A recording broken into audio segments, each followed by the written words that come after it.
Hello everyone and welcome back to Cities by Steven. You're talking to Steven. Welcome back to the channel. If it's your first time here, please hit the subscribe button, get that bell notification on so you don't miss out on the next episode of Brockton County, an Ontario-themed city set on the northwestern shores of Lake Ontario. And in this episode, we are going to try to level up the city twice, hit 2 milestones, and also get some city services in and do quite a bit of expansion in our little quadrant here that we've been building in. And I gotta say, I really like the look of this this town with the abandoned factory as like a main staple of the center point of the city. Very reminiscent of a lot of Ontario towns, especially in the region we are kind of modeling this after, which is the 401 corridor along Lake Ontario. And as you see, we have quite a bit of garbage issues, and we haven't played that much yet. So what we have done is we've unlocked Little Hamlet, and we're going to try to get to Worthy Village today, where we're going to get fire department and the police department. And the fire department is really important for the workings of a city this early on, but so is landfill. Obviously, you saw in the background there is a ton of buildings that need traffic that need garbage pickup, and then we're going to hit up schools and maybe a medical clinic later on as well. So the tricky part about getting a landfill in this early is, where do you put it? Because you don't want it too close to the city. You can put it out as far as you can on the edge, but you don't want to get it too close to your water sources. Since we're using the 81 tiles mod, we could just throw it way out there, but we're trying to keep a bit of realism for the city and building it as if you weren't using the 81 tiles mod. So we're going to try to stay within our little quadrant here, but we want to get it just enough away from the city that it's not going to cause any pollution issues. So we could put it pretty much anywhere along the edge of what would be the normal tile, but since we're using the 81 tiles mod, I'm not exactly sure where that is. So I think we're going to pick out this little spot right down here for it, and it's pretty close to where I think the tile would be. We're building in where the original starting tile was going to be for this custom map that I built, and we're going to try to stick to this for a little while. But we will definitely start breaking those boundaries pretty soon, especially as we hit 2 milestones today. So I am using Vanilla Roads Plus for this series, and it's really it confuses me, and I'm not gonna lie. I'm used to network extensions too, but we're changing it up for this series. And here's a little trick to try to keep your grid online, is just to use dirt roads and just throw them across the roads. Don't worry about building it out properly. Use the guidelines, for example, like I just did right there. And we're trying to keep where the garbage is going to be pretty close to the city, but just outside where it's not going to really cause any issues. And we want to keep the same grid in case we expand out this way at a later date. So that's a good little trick, just to use dirt roads. They don't cost a lot, and they're really useful. So we're going to put the landfill out here. And it should be fine. Very close to Harvey Road here, which is the frontage road for the town, or sorry, for the region. But putting the garbage just outside of the city, but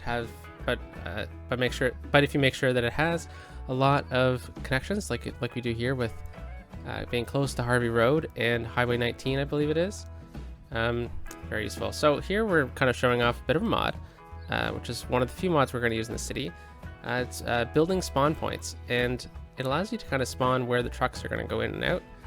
So we're not going to use this tool very often because it is a Vanilla Plus series, but I wanted to show it off here because it's a new mod. It's really cool.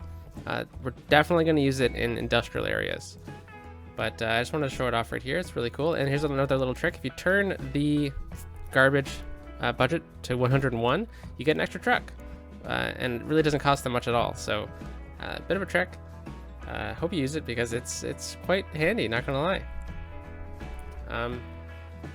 Alright, so that's gonna really help pick up the garbage throughout the city, and that's definitely gonna fix the issues we were having. But we definitely need to start doing some more expansion because we need to hit the next level, and we are not even close. So we're gonna maintain our 8x8 grid as much as we can, but we're gonna kind of have a bit of a grid break over here in the industrial area. If we're looking here, The road we've already built for the industry area isn't exactly 8x8, but it's having a bit of a grid break is pretty good, especially because you can use them for parks, for example, and that's pretty fun to do. It also changes up the pace of the city, because you're not going to have like a very boxy city. It helps break it up, but still maintain your normal grid lines. So that's what we're going to do here in this industry area. And industry is a pretty important part when you're starting out a city. Very important to get in as much as you can. So if you haven't noticed, I am recording the audio for this after the filming. I had a bit of an audio glitch, and it didn't record while I was filming this episode, so we're kind of talking over it, and this never happens. So apologies in advance, or I guess right now. But tomorrow's episode will be back to normal, and so will all the other episodes of the series. This was just a rare post edit Steven talking here, and yeah, it sure is different, not gonna lie. So we are looking at the difficulties of building along this highway here, because we don't want to have such a small road connecting to the highway, especially at this stage in the game when we have a bit of a traffic issue. Oh, precision engineering glitch. So maintaining the grid line, but also trying to keep like a bit of a frontage on the highway is a bit important.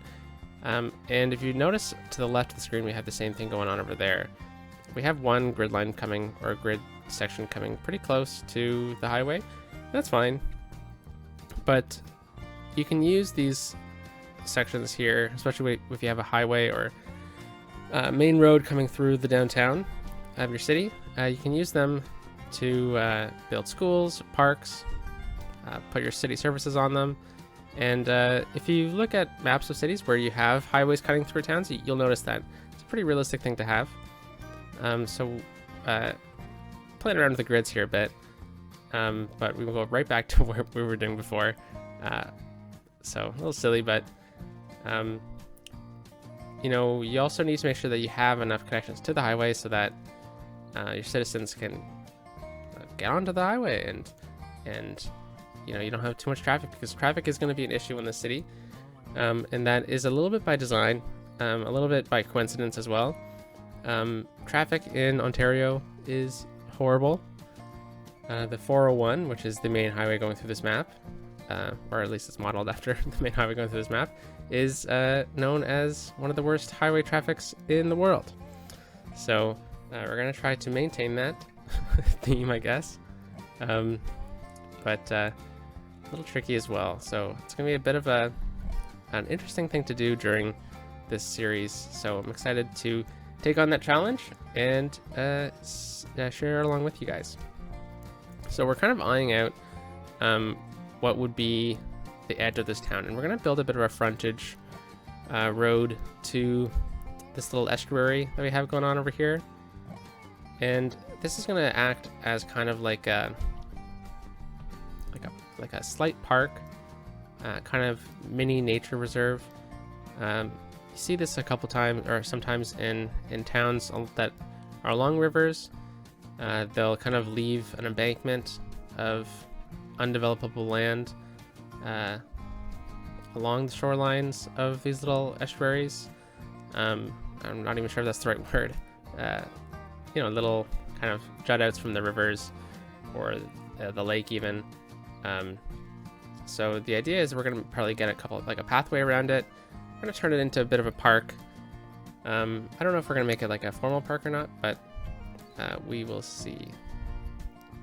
But that sure is going to be desirable land, and it's going to be interesting to build along it. We're going to build along that in the next episode or the one after that, so we shall see. It's a bit tricky too, maintaining a grid when you've kind of done something like this, because you get these breaks, as in like we have over here. But coincidentally enough, I actually built an 8x8 grid right there, which is pretty funny. And with these trees along the edge up here, at the point. I think we're going to leave that to maintain the look that we're going for. It's a bit of a nature reserve. This isn't going to be the high density area of the town. I'm kind of eyeing a different spot for that, but it'll sure be a nice area to live. That's for sure. Maybe we'll get like a marina in there or something like that. Because people would definitely want to boat up the river and stuff like that. I mean, the river looks like it flows pretty fast, but we are playing on 3 speeds, so I'm sure people want to take the boats out to the river, or sorry, to the lake as well. So we are kind of closing off the industry area close to the city, and here we're realizing a bit of a mistake that I made. I forgot that we were building a grid break. So here we're kind of laying out that park that I kind of mentioned before.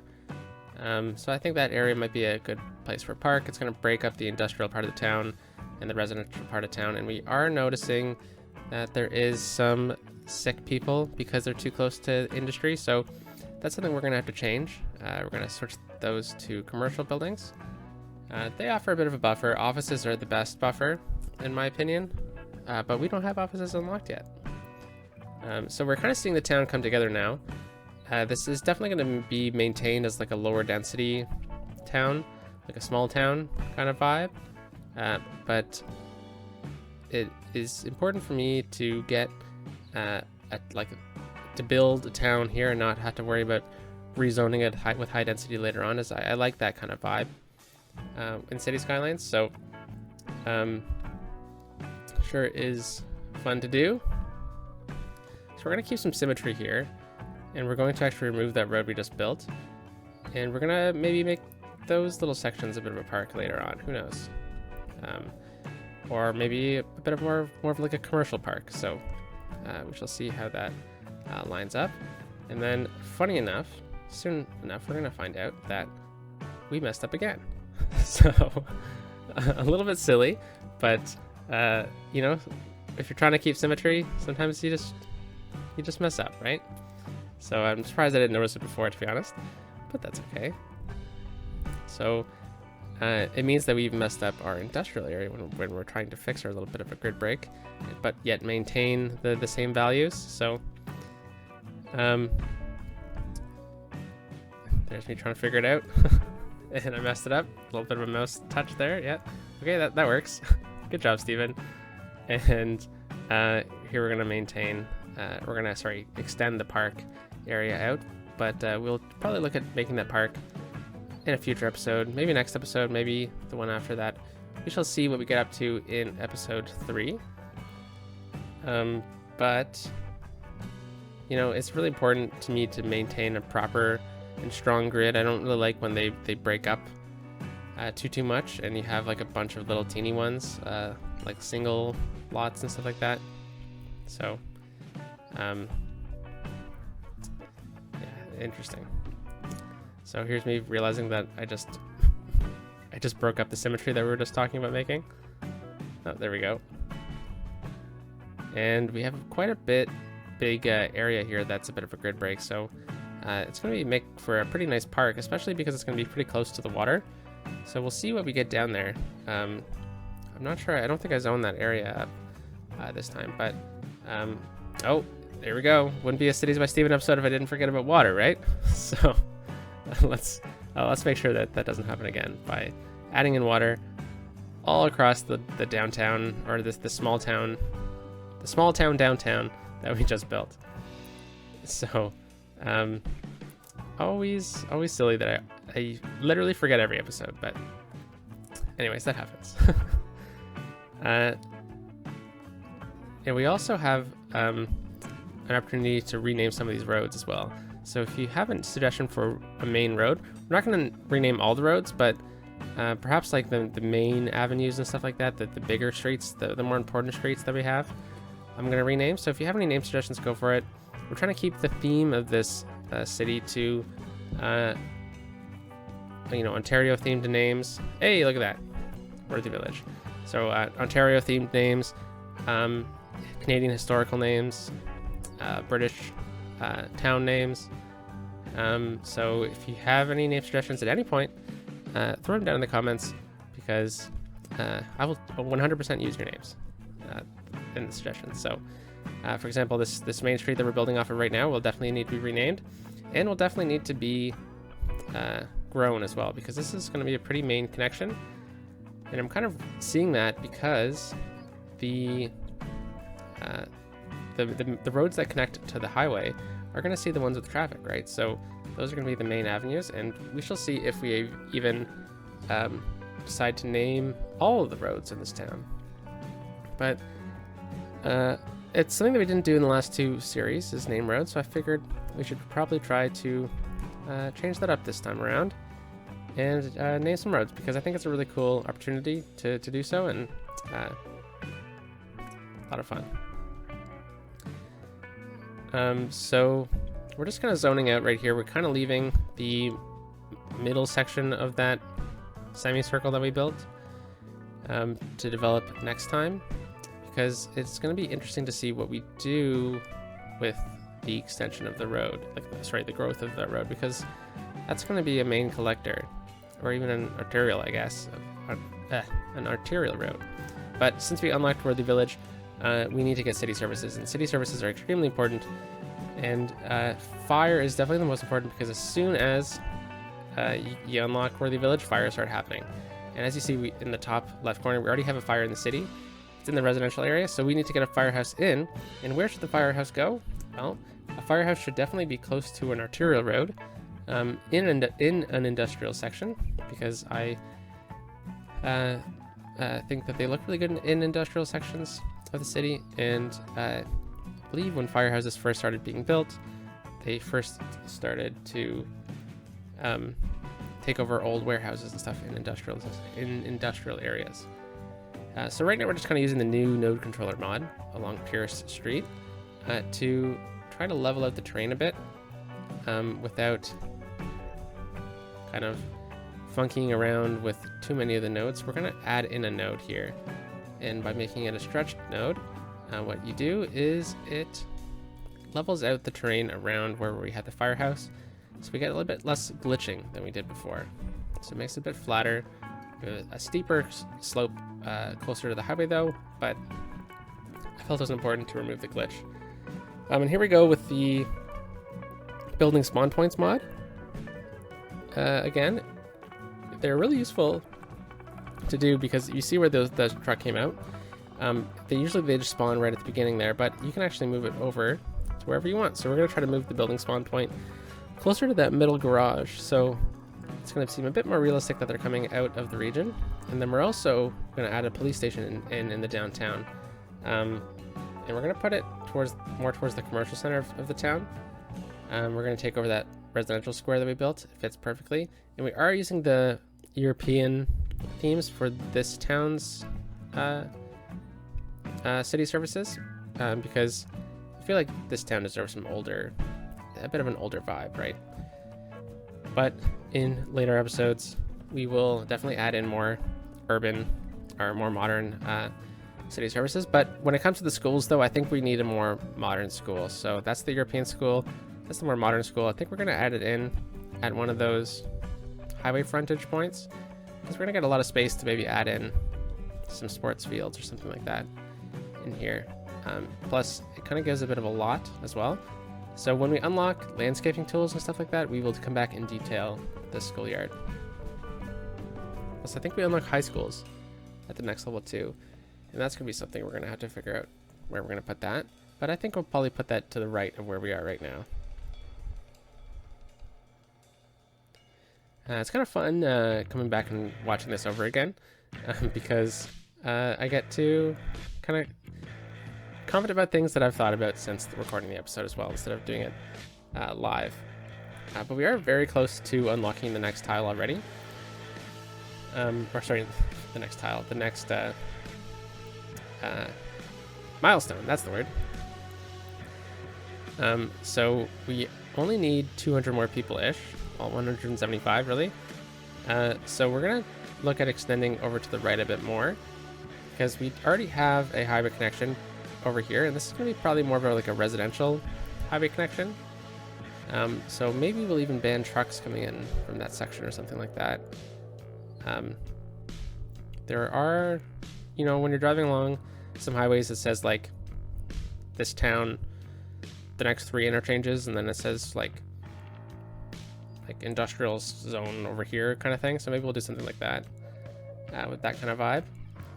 Thinking of Kingston, for example, it has a sign saying like there's 3 entrances into this area, and then like it marks Princess Street, which is more of like the downtown kind of thing, on where to get off there. So that's more for residential and commercial trucks, and the industrial trucks get off earlier and later. So maybe we'll kind of do something like that.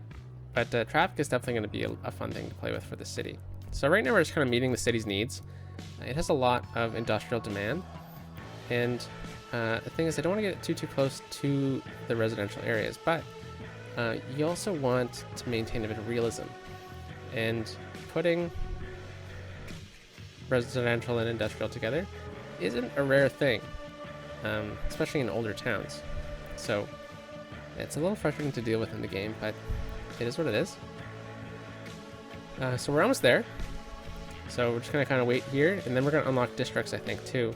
And that's when we're gonna really name the city, and we're also gonna get this medical clinic in, because like I said at the beginning of the episode, we're gonna go garbage, education, medical. Hey, and there we go. We got Tiny Town.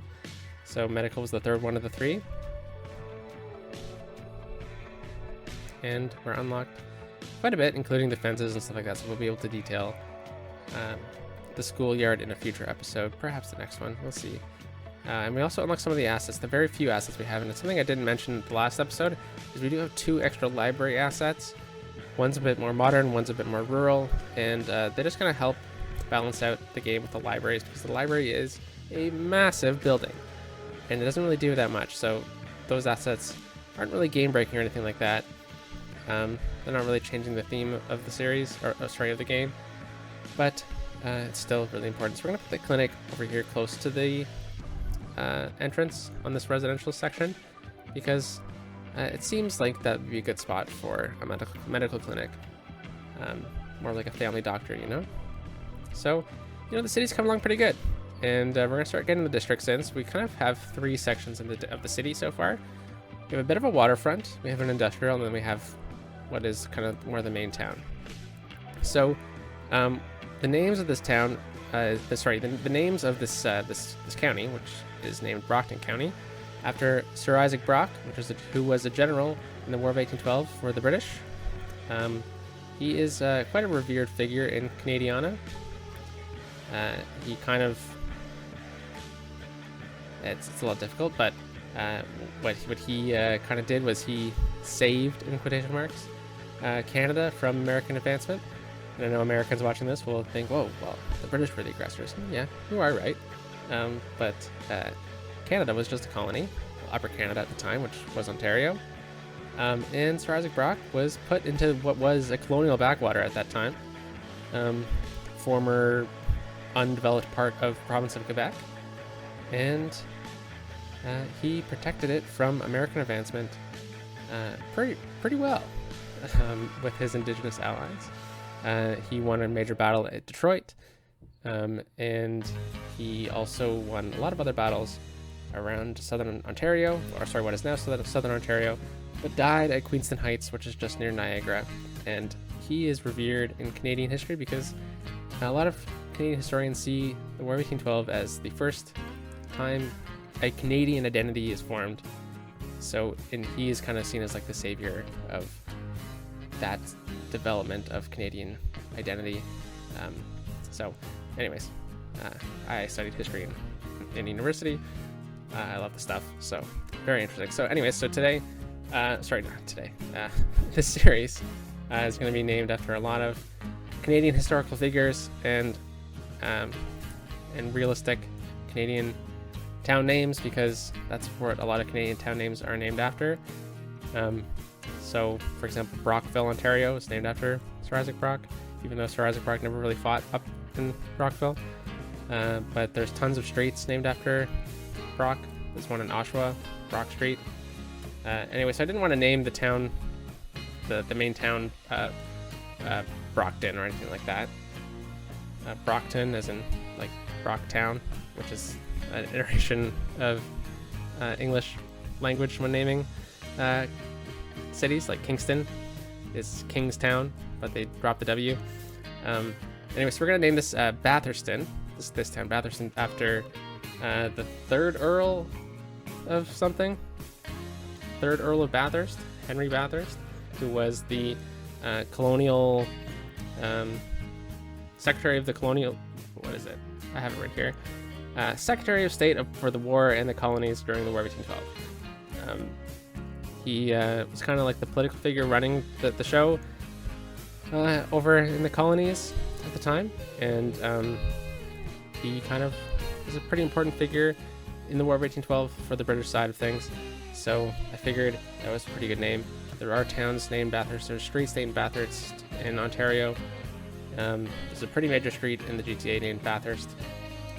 And I figured that was a pretty good name. So we have a couple other major historical figures from the War of 1812 that we're going to be naming cities after. Yeah, without further ado, have a good day.